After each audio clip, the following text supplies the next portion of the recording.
Hey friends, welcome to Bokeh, a podcast exploring the ever-blurring lines between the personal and business lives of professional photographers. This is your host, Nathan Holritz, and I'm happy that you can join me today in connecting with photographers and entrepreneurs as we discuss photography, business, and, oh yeah, that sometimes messy thing that we call life. This podcast is brought to you by Photographers Edit, custom image editing for the wedding and portrait photographer. Just visit photographersedit.com. All right, Bokeh Podcast listeners, thank you so much for making time to listen in again for another episode. And I'm here with a relatively new friend of mine, Julianna from Julianna J Photography. Thank you so much for making time for us today. Thank you for having me. I'm so excited to be on here. Well, we're actually going to get into a topic today that we really haven't covered on the podcast yet. And we're going to get there in just a few minutes, but we're going to start off like we normally do with something that we call a technique for time. And very simply, this would be a tip, a trick, an idea, a workflow, or an approach to workflow that helps you save time in your day-to-day or week-to-week workflow so that you can do more than just work. What's something that comes to mind? Okay, so I'm not like totally saying this because you're on here, but it's photographer, like your guys' service, Photographers Edit. I have saved so much time doing that as a wedding photographer, and like being able to take that time back has allowed me to honestly be able to do what we're going to be talking about today. So I'm excited to talk about that. Well, I was thanking you before we got started for the opportunity to be able to edit your images. And I know that those listening in may think that I kind of planned these questions around, the idea of bringing up Photographers Edit. We didn't plan this, and I truly appreciate the compliment.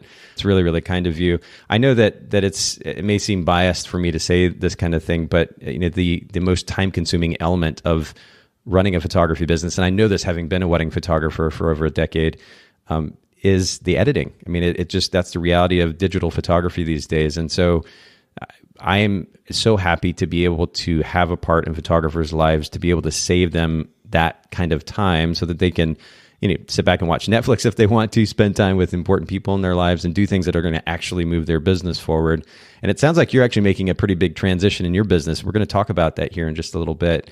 But talk to us a little bit about the idea of being centered and present and focused. This is honestly this question, and I think I alluded to this just the other day in one of the episodes, but this comes from something that I'm very curious about right now. But I've experimented a little bit with meditation and just kind of learning how to manage my thoughts. But is there something that you do on a daily or weekly basis that helps you in that way?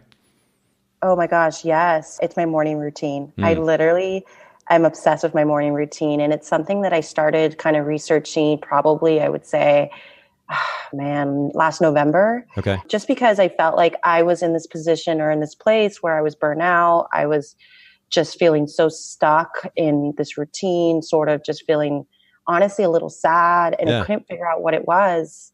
And I started researching I made the list of the average list of what you think you need to do.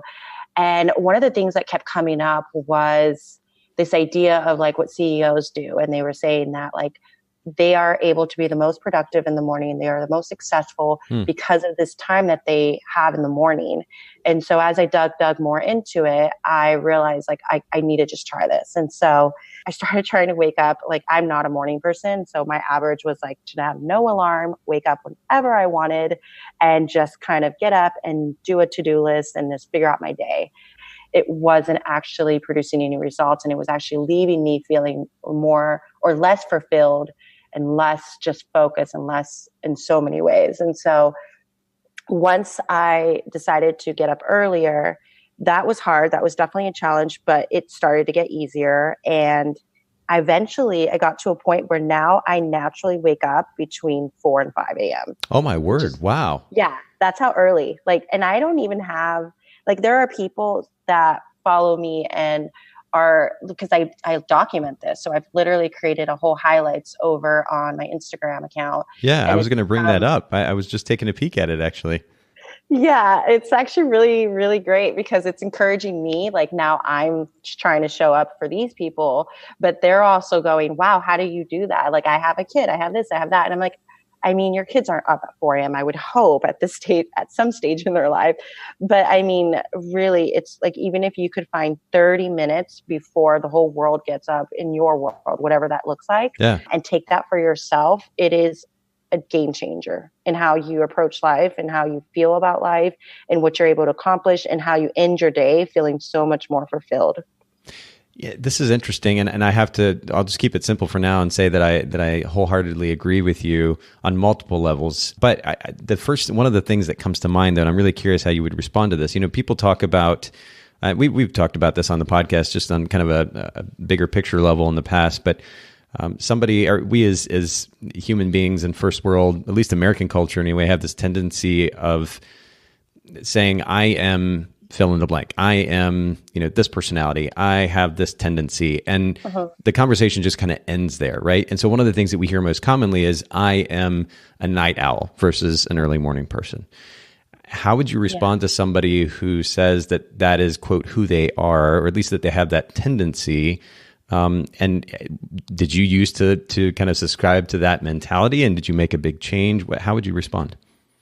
Yes, I have so much on that. Like, I literally lived my whole life thinking I am lazy. I am not a clean person. I am messy. I am not a morning person. I am a creative. I am not like all these limited beliefs. Yeah. Until I surrounded myself with the right people who were able to see me and tell me, like, literally be able to say, you are not those things. Like, that is your own belief and your own message in your head. Yeah. And I got it. Like, they all got the same therapist. It's so funny. This therapist is literally like our family. She has so many of the same clients. She's actually geared towards creative entrepreneurs because she knows how our minds work. And so this therapist, once I got her, I literally walked in and I said, I had heard so many great things about you. She's actually an online therapist. So I went online and she said, I was like, I had heard so many great things about you. And I'm showing up today with you because I believe that it's my laziness. It's my this and this and that has not allowed me to become productive. I didn't come in at all thinking about the morning routine. And once she dug in and asked the right questions within one session, I was like mind blown. I was just like, whoa, this is where it comes from. This is like where that message started in my life. And now she's saying, but you have the control to change that. It's not easy, but you literally have to tell yourself every day, that is not who I am. I am allowed to change who I am. And once that happened, it's been like limitless possibilities. It's literally what has turned me into, I feel like, this amazing year that I'm doing this year, which it is beyond what I've ever thought I was going to be doing, like beyond. Well, we have discussed this in the past, but I think it is worth repeating that as easy as it is to kind of simply categorize ourselves or label ourselves to try to make sense of our life, or at least make a little sense of our life, I think it really is limiting. I love the phrase limiting belief, and it reminds me, that's a phrase that I think I've heard from Tony Robbins in the past as well. Or read from him. And it is this idea that you're buying into a concept or a belief or an idea that is ultimately inhibiting you from being the best possible you. And the reality is that we can be so much more if we're willing to. And I also love that you brought up the fact that it's not that it's going to be easy to make change, but the option, the opportunity, the possibility is there if we actually want it, if we truly believe that it can happen. And yet our culture, again, it tends to kind of oversimplify and to categorize and to stereotype. And this is hurtful on multiple levels. And this includes something I think anyway, something as simple as, personality tests have become so popular in the last number of years, and strengths finders and Enneagram.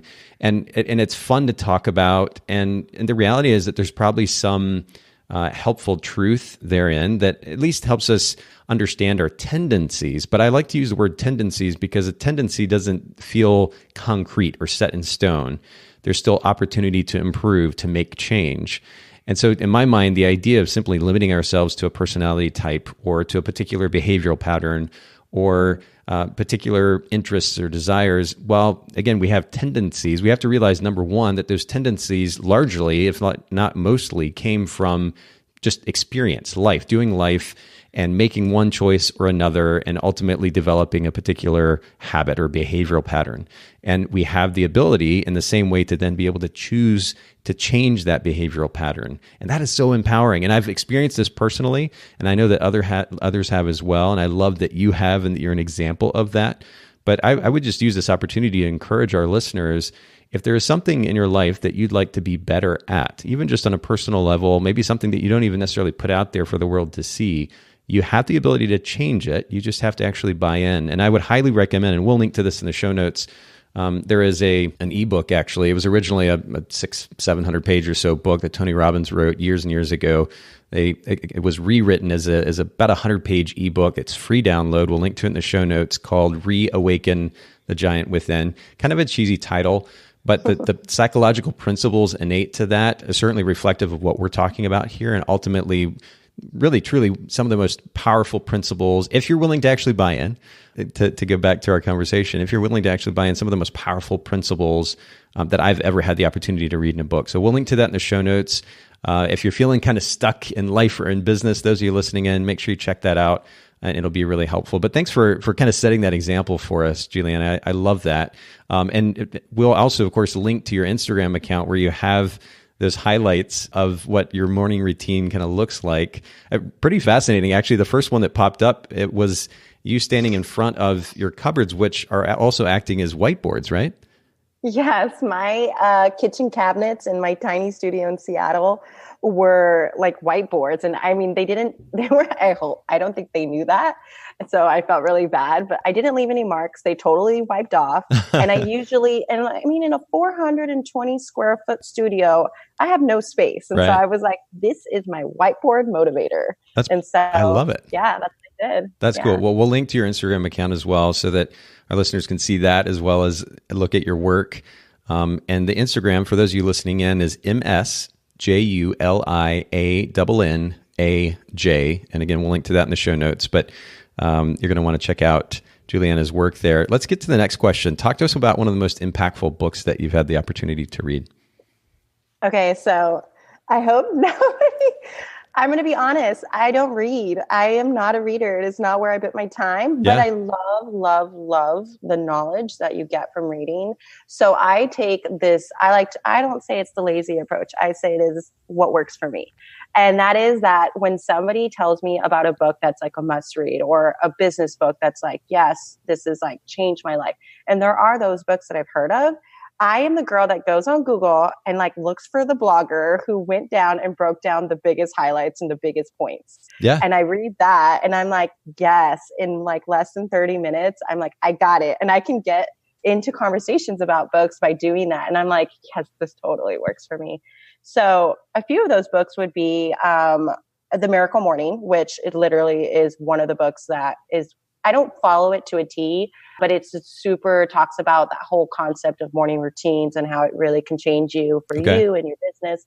And the 5 love languages, I thought that was probably one book I would fully read. I mean, it's just, there's so many benefits to that. Just understanding how you can love your friends, how you can love on your people, like on your, how you feel loved. I think that was definitely a game changer for me. And The 4-Hour Workweek was probably the first book that I ever tried to open. And within like pages, I was like, I'm going to go Google what all of this is about. The darn Tim Ferriss, he is the reason I don't read, probably. That's funny. Was it just, so I'm curious about this though. Do you just have a hard time sitting down for a period of time to read? Do you get distracted? Like, what's the challenge there? Okay. So English is not my first language. And wow, I sound like I can speak really great English. I grew up in a multicultural family. And so my dad is Middle Eastern, my mom is Hispanic. They literally both came from their countries and met here. And so growing up, it was so confusing. I was like, what the heck? Wow. And I was behind. Like I was always behind when it came to reading and to being able to spell. My grammar was not great. And so this was my limited belief for the years. And so I hated reading because it was an insecurity issue. It was like, I can't pronounce half these words. I don't know what half of these words mean. And it made me feel so negative about myself that I chose to not read for years. And now I'm like, I own it. And now I'm just like, I'll just Google that. Like, and I'm just happy with that. Like, it makes me happy. And so I'm like, that's just how I do things. And wow, I'm sorry for the readers out there that do read. Like, I love books. It's just not where I spend. I don't want to sit there for like 10 hours trying to pronounce words. I totally get it. No, and I can empathize too with, I mean, the reality is a lot of business books and self-help books, a good bit of them are just kind of fluff, filler. Yeah. And ideally you could take, just the primary principles and walk away. And actually to that end, I'll go ahead and mention a couple of resources, and we'll also link to these in the show notes as well. But there are a couple, actually more than 2 companies, but I'll mention 2 here that summarize books. So if you don't want to have to sit down and read a 200-300 page book, but you still want the main ideas from that book, there's a company called getabstract.com, and then Blinkist, just like it sounds, Blinkist.com. A couple of companies that create book summaries that are somewhere in the realm, I think, of like 7 to 10 pages long or so that highlight the main ideas within the book.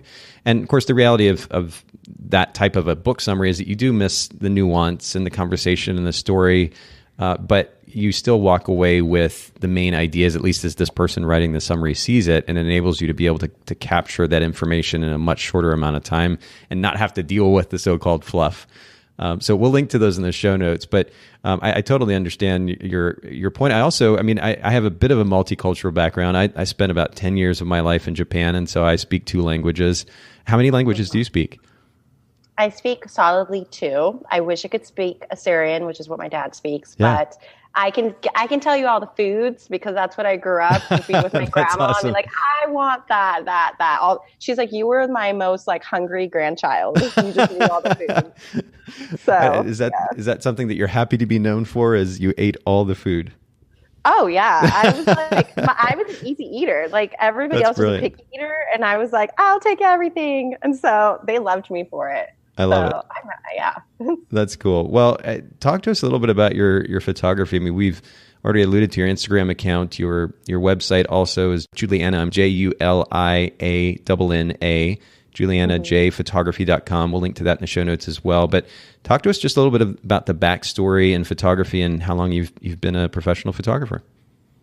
Oh my gosh. I was thinking about that this morning, and I was like, when did I start? I started in 2005. Okay. That is 14 years ago. That's awesome. I was shocked.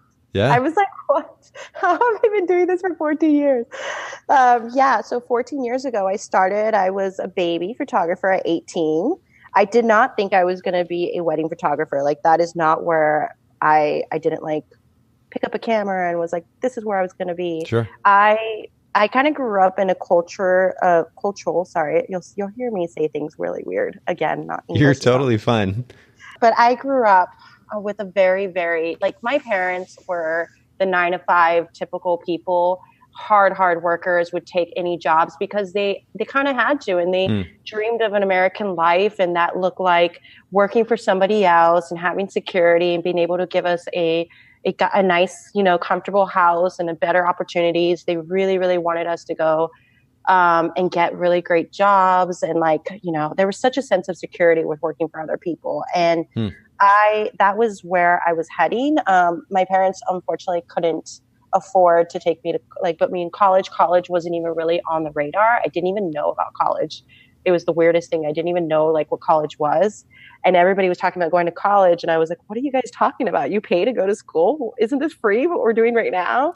And so the concept of it was so odd to me, but I worked 3 jobs. I worked at 17. I was working at McDonald's for 2 years already. Yeah. I was working at dry cleaners with the middle girl that would literally was in the middle of this dry cleaner. So in the front, you have all the, I want to say all the Americans, kind of people that could speak to the customers. And in the back, you have all the ethnic people who really didn't speak English, but could, took jobs to press and steam your clothes. And I was the girl in the middle who lined it, took the clothes that was steamed, put it in your bags, and then gave it to the people at the front because I could communicate with both worlds. Interesting. Okay. yeah, it was a very interesting job, and I had it for about 4 years. By the way, I have to say, and this is totally random, but Yeah. the world of dry cleaning is in a weird way, kind of a fascinating one to me, because I don't actually have any idea what that looks like behind the scenes. Yeah. And I'm just curious. I know it's totally random, but like what actually dry cleaning looks like and the process looks like, I don't know that I've ever really seen that before, but it's interesting that you spent that much time there.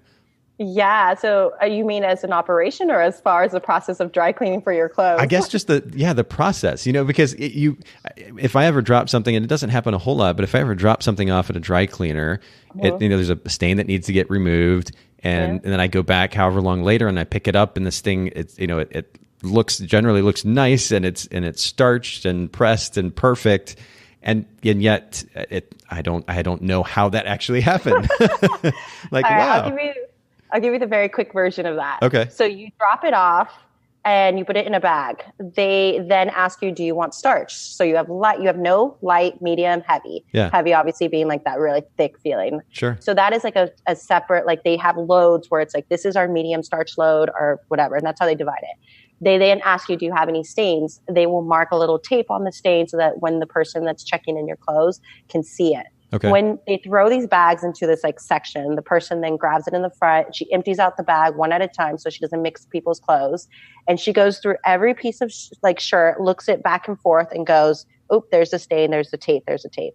They then check it in and they type it in like what it is. It's a shirt. That's how you get your price. Yeah. They get these printouts with tags, and then they like tag every item of clothes so that they know when they go back out there in production and they go back into distribution, like, which is where I would then see those tags and I would match up the numbers so that you would get all your clothes back into the rack that you brought it in. So that way it wasn't like getting mixed in with other people's stuff. But, things always happened. Sometimes things went wrong. Sure. Honestly, I'll tell you my favorite piece though. I just need to say this. Okay. People leave money all the time, cash in their pockets. And there is literally a sign that says, check your pockets. Anything you leave in your pockets, we might not give back.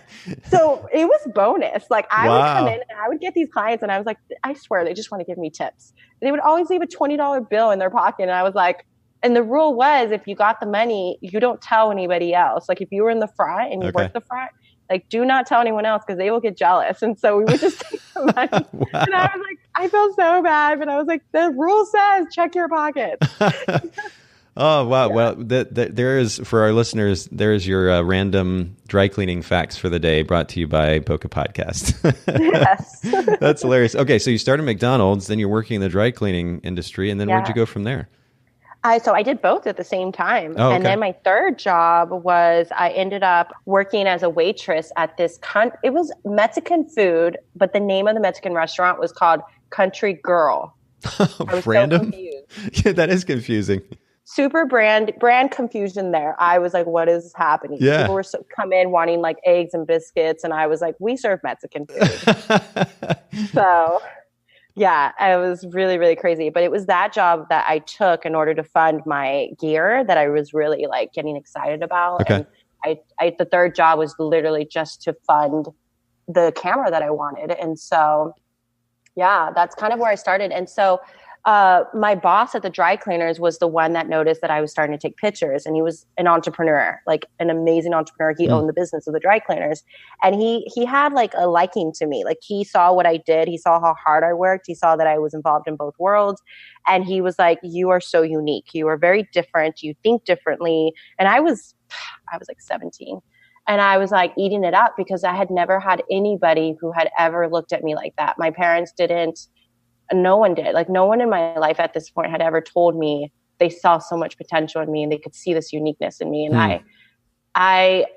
I was really like, I don't know, I was drawn, and I was like, thank you. And so he decided to teach me a little bit about what he did. And he was like, I'm going to teach you how I run this place. I'm going to teach you some things. Like, would you mind like if I did this? And in exchange, I'm going to put you on salary. I'm going to lower your hours to 20 because I was working 40. I want you to quit your McDonald's job. And he's like, I want you to, like, it's okay to do the waitressing thing. It's only 2 days a week. And I will, the money you get, I want to fund you starting your business. Whoa. Like, it was like mind blowing. I was like, are you serious? He's like, don't tell anyone because we don't need jealousy. And this place was a very jealous place. Wow. Okay. He's like, but this is like the deal. Like, if you do this, you have to promise me you're going to do something with this. Like, I want you to be an entrepreneur. Like, I want you to get out of here. This is not your life. You're not supposed to be here. Wow. And I'm just like, okay. And so I was like, holy moly. Okay, I can do this. And so, yeah, he was my pusher, and he was the person that really got me thinking. So, wow, yeah, it was an incredible start. And sometimes you hear stories like that, but then they kind of go south because the person's trying to take advantage of you or something. But what an incredible story, and how, I mean, it's inspiring, but then it's also an encouragement, I think, for us to remember that, speaking encouragement into somebody else's life, even if you can't financially support them or provide a job for them or whatever the case, but there's just smiling and encouraging, the significance of that. You never know what that other person might be going through or how they're feeling at the time, but just making that effort, it's amazing how that can ultimately transform somebody's life or be the turning point that they move in a positive direction too. And I don't know. I think there's something to be said for, and I need to work on it more. I need to be more consistent in this, but smiling and encouraging and supporting the best we can, even if it's for 30 seconds and you're talking to somebody at the checkout, line at Walmart or whatever it might be. I think that is a really good encouragement and reminder of that. But what a beautiful story. So that was a transition point. You begin to shoot at how old then? You said 18, 17? It was 17 when I got I would like to say that the first 2 years was literally just a learning period. I didn't really I shot things, but I never charged. I was just trying. I didn't even think of it as a charging business. I literally just wanted to shoot and just shoot for fun. And so, yeah, I think about 19 was probably the age when I started. I put my first Craigslist ad for $100 or buy me dinner and I'll photograph your kids. That was my pitch. That's awesome. Oh, that's brilliant. Yeah. Okay, so talk to us though. You've been a photographer for quite a while now. What would be, from those years of experience, what would be the piece of advice if you had 15 seconds to give a fellow photographer, especially a newer photographer, a piece of advice from what you've learned? What would that be? My advice, honestly, it's really simple. It's mindset more. And that is honestly, just do it. Honestly, just do it. If it's something you want to do and it's something that drives you passionately, start work. I didn't start thinking or comparing. And I also didn't start in a time where I understand it's hard now. It's hard not to go on social media and compare and say this and this and that, but you have to literally block all that out. And you have to remember, why are you doing this? You're doing this because you love shooting. So just show up, shoot for yourself, put it on a tripod. I do personal projects almost daily. And I just photograph for me because it's what fuels me. It's what I love to do. And it's that mindset. It's that I do every single day that really draws people to me and draws people to want to hire me. It's super simple. It's simple. It's proactive as far as an approach to life. I love that. And I tend to err on the side of just do versus planning out all the details. I would still encourage everyone to think through the details of what you're about to do. But at the end of the day, you do have to do it. And it's easy to get stuck in our head and not actually then follow through and do the thing. And so I think that's a great piece of advice. And I would wholeheartedly mirror that advice as well. I think it's great. Talk to us a little bit about the photography business and your brand position. And I know that your business is going through some change too. I don't know if this is transitioning to a new brand position, but what actually sets you apart? And I'll actually, you know what, I should do this because I don't do it very often right now, but let me define the idea of a brand position too. What I actually sent to you and the questions ahead of time, the definition of a brand position is the unique value proposition that your business brings to your market that truly sets it apart from other photography businesses in that market. So how would you define your brand position? Video. That is my thing. And it's not something I started with. It's something that came on organically about 4 years ago because I got a place in my life where I realized photos weren't enough for me to document what I was going through in this transition in my personal life. And I decided to do my first 6-week solo trip to Asia. Wow. And I was traveling by myself. I was in this place where I was I need to figure me out. And I decided to pull out my camera and I was wow, these photos are telling a story. They're not telling the full story. So I started vlogging. That's how I started. vlogging for myself, not for anyone else, and talking about how I was feeling, what I was experiencing with the people I was meeting, what I was visually seeing. And then I started changing the camera from me to what I was showing people. And it was like, I want to remember this. Like I thought, I want to remember the sounds. I want to remember every feeling, the movement, the laughters, the ocean, like the waves, all of it. And I couldn't get that through photos. And so I just remember thinking, this is my video. This is a video. These are the videos I'm going to share one day when I'm older and I have future grandbabies, and I'm sitting there and my kids and my grandkids want to know what grandma's life was like, where like what she did in her 20s. Like I remember thinking, this is the story I'm going to share. I'm not a writer. Obviously we know that. I don't read. Photography is great. I think photography has a place. Obviously photography became before videography, but video, I mean, we have such a privilege now to live in a generation where video is becoming more important. And I thought, what better gift than to give my kids these videos of her first solo trip and the first time she went through, like the things she went through and the things she talked about and the ways I felt. And that became kind of where it started. And then I thought, why can I not give this to my clients? They obviously didn't hire a videographer. So I checked, like I was like, okay, I have, let's say there are 40 wedding clients this year. And in my questionnaire, like, who's on your vendor team? And in the vendor team, I would look, no videographer. Okay, they obviously didn't get a videographer. What if I didn't tell them that I was going to start shooting video clips on their wedding day, but it wouldn't interfere? Like, it's my first time doing it. So I'm not going to if I can't do it, I can't do it. No pressure. Right. So number 2, it's going to give me my experience that I need. And 3, if it worked out, like what gift to give your clients? So that's kind of like where I started in the video world. Is I just started doing it as a gift for like a whole year, and it grew. And it became something that it became like super easy for me to do once I got the workflow in. And you talk about video being your brand position. There are other videographers, just to play a little devil's advocate, but you're actually mixing photo and video. And actually on your Instagram profile, you say you're a pro at shooting photo and video with one camera, which is really interesting. We're going to, I think, get into that in a little bit more detail here in a second. But do you find that there are many other hybrid shooters in your market that you're competing against? I don't know of any. But that might be me in my bubble, the bubble I put myself in, where I say I don't try to research and look for other people because I like to kind of stay focused and stay in what I'm good at. Yeah. So if there is, I'm sorry, guys. I doubt I'm not the first one to do this. I just choose to not sit there and like try to compare myself. So yeah, there was a time, I'd have to say probably 6 or 7 years ago, maybe even a little bit more actually, where this idea of hybrid shooting kind of popped up in the industry, and it was kind of a fad at the time to talk about it and explore it and experiment with it, but it seemed to kind of die off too. I don't know that it really ever caught on. So you're probably in a great position where there are not many people that you're actually competing against, that you're able to offer this hybrid product. That's pretty cool. I mean, yeah, I would like to say no, only because of the demand that I got into. Like I started teaching this very recently, and I literally have had so much traffic and people saying there's no one teaching this, you need to teach this. And I'm just realizing like, wow, okay, that's a good sign. Maybe this is where I need to be. Yeah. So I would say no. Well, and you also bring up an interesting point, which, I mean, as much as we've talked here on the podcast about the significance of awareness of the way that the market is functioning, and I like to have a certain amount of awareness about our industry and my so-called competitors.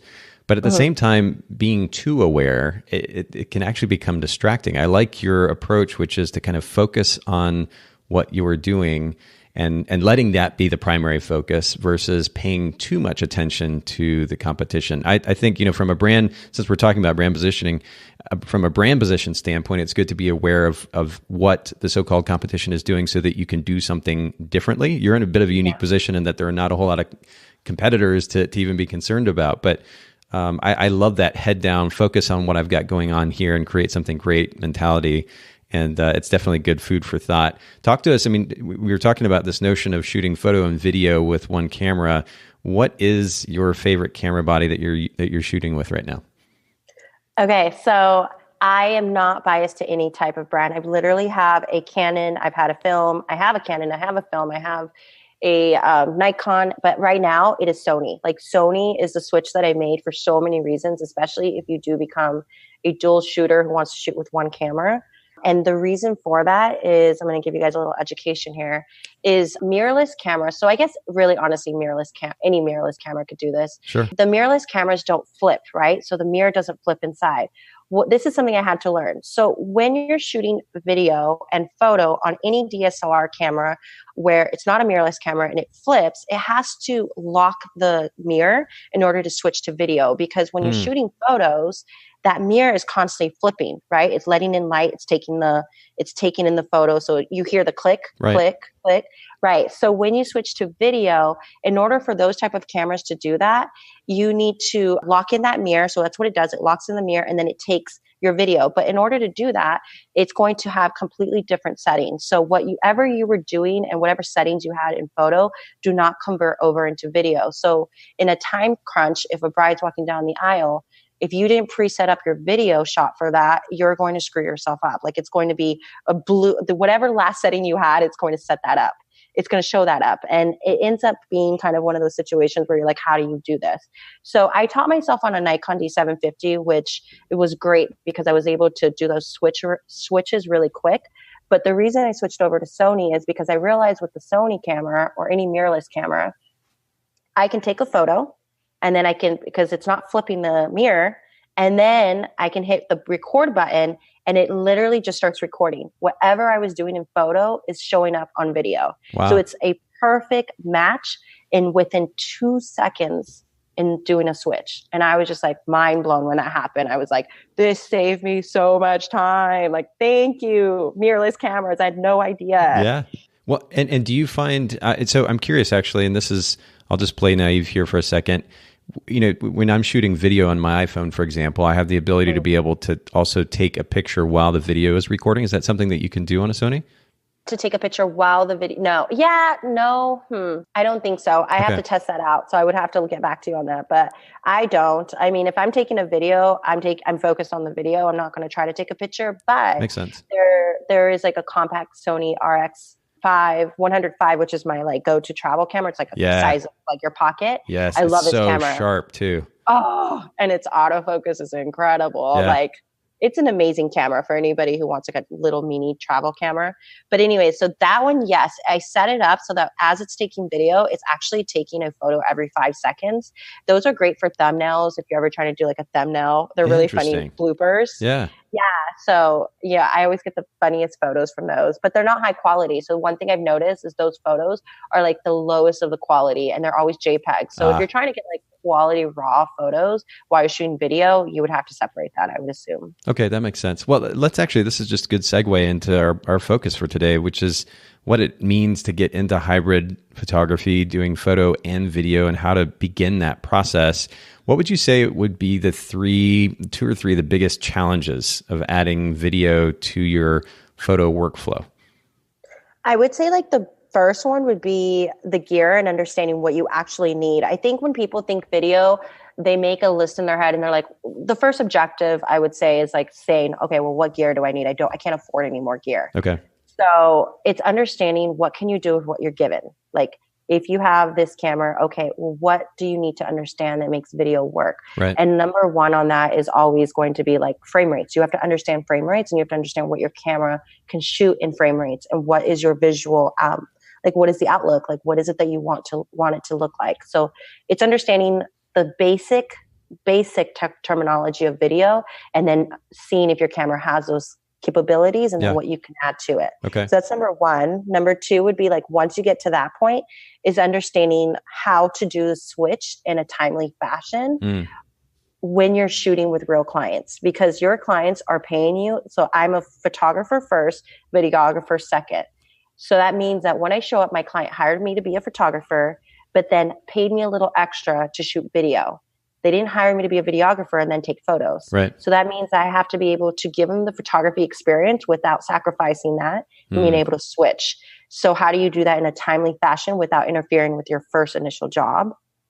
So that would be number two, is just getting that practice in. Okay. And then number three, I would say, is like the workflow that you're going to add on to after. Like there's a huge workflow that comes into video that like, great, you got all these video clips, but now you're like, what do I do with this? And how do I make something beautiful out of this? Wow. You could probably do multiple podcast episodes just talking about that workflow. That's a loaded topic. And that is something to consider too. I mean, and maybe we can say this for another episode. And I know that you also offer education online. And so we'll make sure to link to that in the show notes. But that workflow piece, of course, as we talked about earlier, I mean, even just with photo, if you're doing your own post-production work, is so time consuming, and video, based on conversations that I've had with videographers and then doing a little bit of video work myself, just for the sake of content, it could be extremely time consuming. So yeah, I can imagine that'd be a really big challenge. Big. And, obviously you guys offer this amazing service for photographers for the workflow part, but there is such a limited amount. I don't honestly know of very many. I get mine through Fiverr, but yeah, there's not very many people out there that can take that workload off of you. And so you have, like, for me, what I teach is how do you get a video out of what you did in the most minimal amount of time, like straight, no, it's just funny. You said the word no fluff earlier in this, and I was like, that is my word. If I could live by a model and like somebody put a word on top of me, Julie's favorite word, it would be no fluff in any part of her life. Yeah. Cut out the fluff. Yeah. Well, I think it's a good philosophy too, because it's so easy to get kind of bogged down with all the I mean, I say this a lot on the podcast, but I think it's a reality, particularly in 2019, all the noise, right? Whether it's literal or figurative, the digital noise, the audio noise, may be applicable in some cases, but there's just so much going on all around us, especially if we're business owners, photography business owners. And it is important to get rid of the fluff. That's so much what this podcast is about, so that we can focus on what actually matters and then have a life to live beyond just our business. So that's good. I love that. Let's flip this around though. We talked about a few of the biggest challenges. What are some of the biggest rewards from shooting video? Okay, so number one is you're offering something different.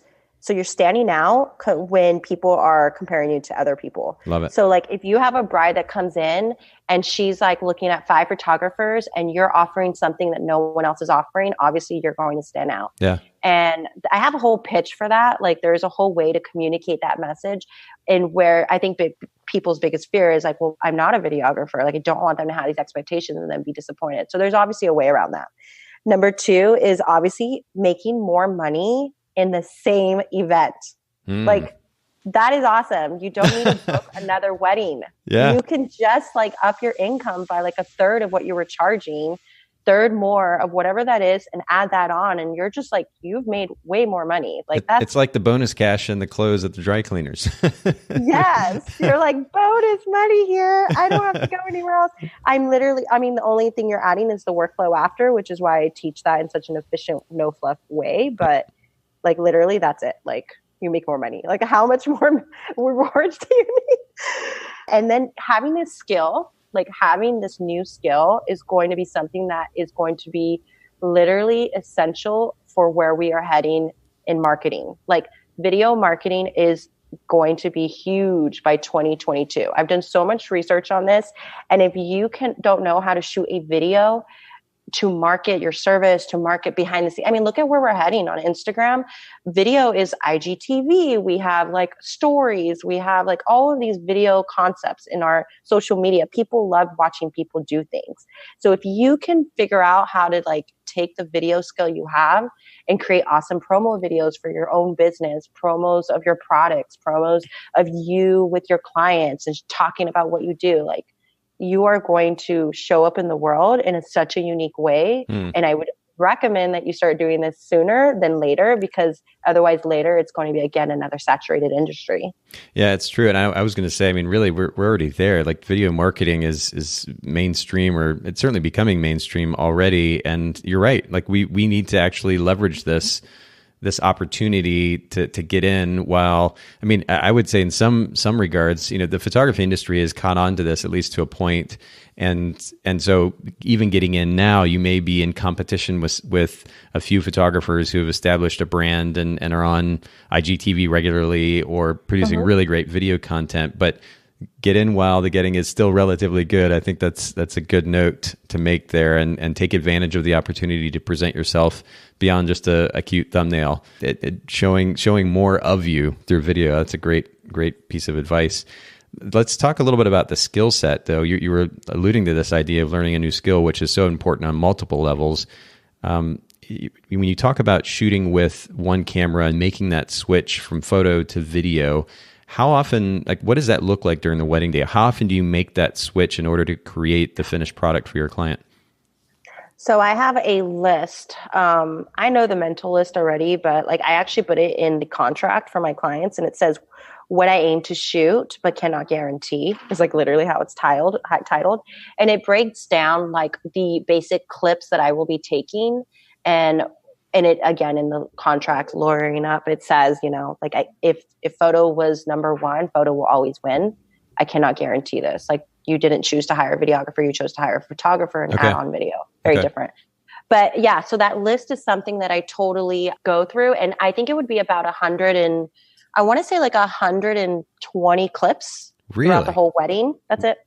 Not much. I love that you say that's it. I mean, 120 clips. I would, I don't know, I guess I didn't have a particular number in mind, but if you'd said like 30 or 40 times, like that would have seemed kind of, that would have been more along the lines of what I would expect. But 120 clips, how in the world do you manage to do that and not get distracted from shooting the photography side of things is amazing to me. Yeah, no, it's just practice, I would say. But you have to remember, these clips are literally 2 to 3 seconds long. Okay. That's it. So if I'm shooting a detail of a dress, that's a clip. So I'm taking a picture of the dress, turn over my camera, I switch it over to video, and then I go swipe left to right, or transitions. I try to do like 3 transitions per clip, because depending on how I edit it, I have to give myself some options. Right. So if I'm going from up to down, the next clip needs to be from down to some other direction. It wouldn't make sense to go left to right and the next clip go to a different direction. Right. So you have to kind of keep the eye a follower of direction. And so I don't know how I'm going to edit that quite yet. So what I do is I edit and I go up, left, right, right, down, whatever it is. And then and that's it. That's my 3 clips on a wedding detail for the dress. Okay. And then the next one. And then I go, okay, now I need a ring shot. Okay, but the ring shot needs to be actionable. So tripod, really quick, take the photo. Maybe my assistant could set up the tripod if I don't have time. And then I like have my assistant roll out the ring, and I'm like, just roll the ring so it clicks it hits, and then it just makes like, it falls. So it's an actionable shot, because, you know, in still a ring shot can be boring. I'm not in still, in video, a ring shot can be boring. And so it's doing something like that. And that might take 2 to 3 practices before we get the shot. That's 3 more clips right there. So it's just like having this mental list of what I need, what's the main points, and then knowing that about each one is probably going to be about 3 clips, just in case I didn't get it. I don't even shoot anymore, and I want to take your workshop. Whenever you come out with a workshop for this, like, this is fascinating to me. I want to see what this looks like tangibly and practically, because it sounds really fascinating. And I'm sure that the skill set that you're developing, as you alluded to a second ago, that you're developing shooting in this way, you're thinking as a cinematographer and not just a photographer, is so valuable for creating marketing content. That would be amazing. Yeah. I love it. I love it. That's all I have to say. I love video. Well, so for people like myself who are at least curious, or maybe for active photographers who want to begin incorporating video into their work, you know, even if it's just to kind of test it out, like you described doing when you first started with it, what are a couple of big steps that our listeners can take to kind of move in that direction? I would say is, do not charge until you are confident. So practice. Yeah. Like the first year, you already have the clients. You are, as a photographer and a wedding photographer or any photographer, you are already in a great position. You're not fighting to gain confidence or gain customers and show them work that you might not be able to produce. You have customers. So take advantage of that situation and maybe teach yourself like one skill and video, like research one thing, take it, and the next wedding, show up, practice it. Give yourself a little extra time if you need it. Okay. Practice until you get to your third. I would say, like, honestly, by your third wedding, you start to be like, wow, I think I can make a video out of what I just shot. And it didn't even interfere with my work, like with what I was shooting as a wedding photographer. So that would be like step number 1. I would say take that advantage of the fact that you already have the event and you already have the clients, and start shooting video clips. That's it. Step number 2 is get an organized system for how you are going to handle these files. When you pull them into your computer, You need to organize them on events, and then you need to rename those files. Video is different. When you are editing video, you cannot find files by just like searching the number of the video file. Like, you won't know what it is. So you need to get a very good organized naming system and folder system so that you can find video clips quick and efficiently. That's actually really interesting. I honestly wouldn't have expected you to bring that up, but it's a huge point of, well, potential stress for photographers too. I think most photographers don't have the best organization system. You know, if I see a photographer sit down with their laptop and they open that thing up and you see their desktop, their so-called desktop there, files kind of strewn all over the place, and you ask them to find something and it takes them, this click and going over here and do this thing and then that, and they're still looking for it. It can be chaotic, but it's so important just for the sake of having a life as a business owner to learn how to organize our files and folders in a way that is, well, that is organized, number one, but also, to your earlier point, that doesn't include all the fluff. I know back in the day, I'm not sure this is really a thing anymore, but you could take a class, like if you went to imaging for PPA or WPPI, take a class on digital asset management is what they would call it. And you'd learn how to organize your files and name files and do all this thing. I don't think it has to be that complicated. I think a simple naming structure for your folders and a structure in and of itself, but then a naming scheme, I should say, for your folders and for your files so that they're easily searchable is really, really a smart piece of advice and is applicable to both photographers and videographers. It is super essential, especially when it comes to the editing portion of your videos. That is, if you did not organize your files, name them and all of that, like, you will add hours into your workflow when it comes to editing that video. It is crazy to me. I'm just like, if I didn't get that system down, I don't think I would be doing videos. I'd be like, this is not worth my time. And as far as that post-production work, are you using Premiere or Final Cut? I'm using Premiere only because obviously we get Lightroom and Photoshop through like if you just get the Adobe suites, you get Premiere. Yeah. So there's that. And I find Premiere, I like Final Cut. I just don't want to buy another product if I can include it in my subscription already. So I just found that Premiere was easy. It's a little, just like for Photoshop, it's a little bit of a learning curve, which is why I teach like the no fluff approach to learning Premiere quickly. Yeah. This is basically what you need to do step by step in order to get a video exported quickly. That's all you need to do. I want to take that class too, because I've not been a fan of Premiere, still not a fan of Premiere, honestly, just from a usability standpoint. Like, I use Final Cut for editing video, and it functions the way that Apple has designed, so many of their products. It's intuitive, it's drag and drop, and the layout of I'll call them the buttons for lack of a better word, but even the layout of the menu system or the buttons, it seems intuitive. When I open up Premiere, it looks like Photoshop from like 1998 to me. Like, it looks so foreign and kind of convoluted. And so if you end up offering a workshop on editing in Premiere, I may have to take that as well. Yeah, I actually will. That's like my workshop is literally like, get you to shoot from beginning to end. And then there's the add-on, like, let's get you a video in less than a day. Yeah. But that I agree. I feel like Premiere looks just like Photoshop. I'm just like, in Photoshop, it's so many buttons. You're like, what do they all do? Why is there so many options? But once you get it, and once you figure out what you actually need to know to make a video, it's like, oh, this is actually the easiest thing in the world. Huh, that's interesting. Okay. Well, on that note, and I know that we've just barely even scratched the surface of what it means to be a hybrid shooter, but this at least gets our listeners moving in a direction if they're interested in. And I know that you're going to begin offering some resources too, as far as the opportunity to be able to learn what it means and how to go about this process of hybrid shooting. So will you just remind us one more time of where our listeners, where we can find you both on social media as well as your website, and then those resources, the resource that's coming out, we'll make sure to link to that in the show notes when this gets posted at bokehpodcast.com. Yeah, so you can find me. My website is currently juliannajphotography.com, but we are actually on the switching that. So either way, juliannajphotography.com, it will still send you over to juliannaj.com, which is where I'm leading towards. Okay. And then my Instagram is Miss Julianna J. That's MSJuliannaJ. You can follow me over there. Honestly, that is like the most updated info you will ever get. I'm like a vlogger on Instagram stories. So That's if great. you want to see what I'm doing pretty much every second of the day, I'm a nomad, by the way. I'm a total nomad. So I literally have to share it all because I have you guys are my family. So yeah, that is what I'm doing. Well, I just appreciate you. I mean, speaking of sharing, I appreciate you making time to come on the podcast today and share with our listeners and even get me excited too. This is a really interesting topic.